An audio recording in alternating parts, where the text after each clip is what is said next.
Right now, let me do three things. First, say what these presentations are about. Then secondly, how we'll proceed in each of them. And then I want to make a brief sketch of this Ignatian spirituality in 10 points.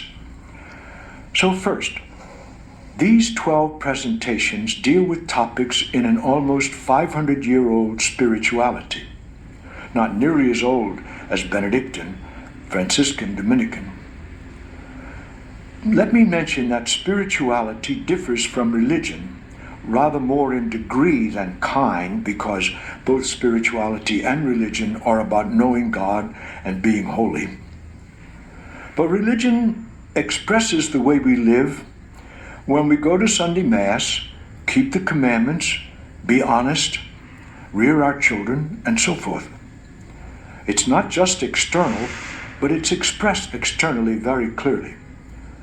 Spirituality, on the other hand, expresses the experience of God that is personal, choice for a holy life, and it requires steady prayer, a lot of study, and it also always requires some kind of support from others who are living the same life.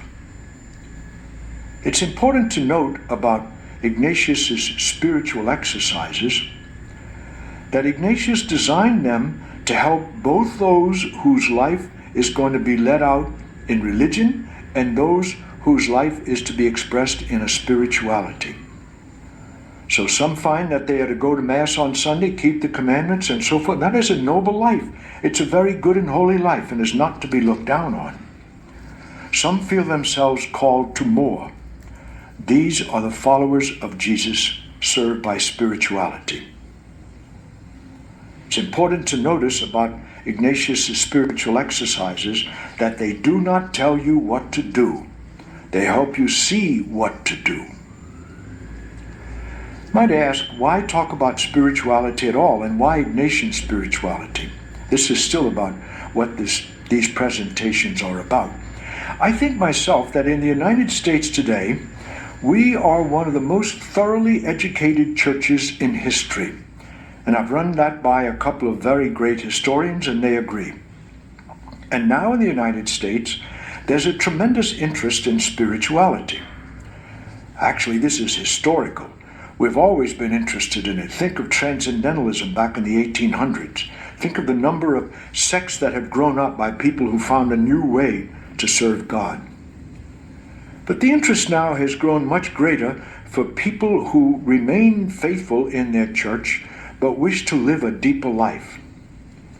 Not sure why that is, but it could well be a response to what Charles Taylor points out as secularism in this country.